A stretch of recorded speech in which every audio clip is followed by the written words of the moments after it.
Hinimok ng Employers Confederation of the Philippines na tugunan ang problema sa pasahod sa bansa.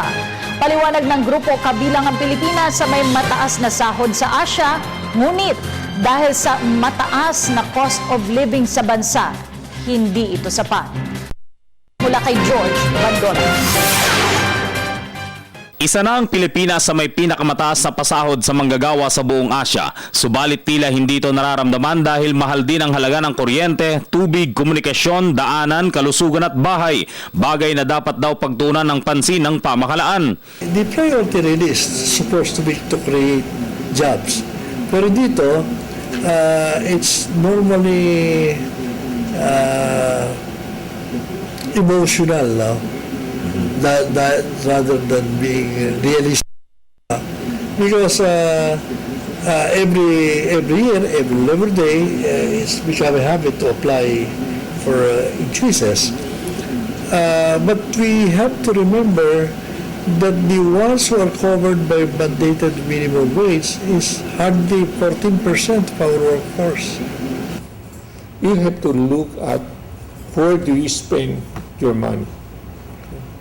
You look at electricity.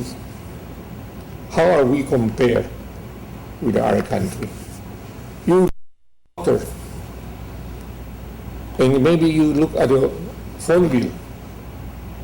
I think you could have blamed the laborer because this is something forced upon them. The price, the high price, something forced on them. So you could have blamed that they're complaining. Although you could say that compared with the other ASEAN country, we are high enough. Hindi naman tutol ang mga negosyante sa mandated wage increases pero halos 14% ng mga manggagawa ang napoprotect ito.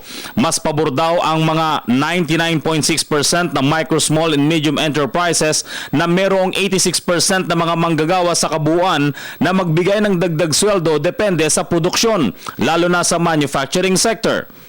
Yung mga malalaking kumpanya that can afford, they always think of something to give over and above what is mandated by law. Yung mga maliliit,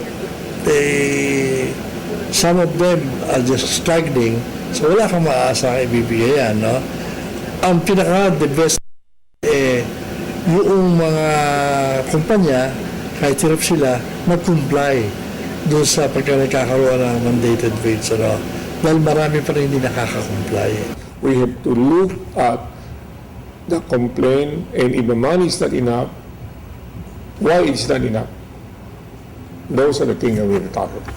Sa Labor Day, nais lamang ng mga negosyante na pagtulungan ng pamahalaan at pribadong sektor ang pagpaparami pa ng trabaho sa bansa, kasabay ng pagpapagaan ng mga bayarin sa mga household utilities at pagkain. Para sa bayan, George Bandola.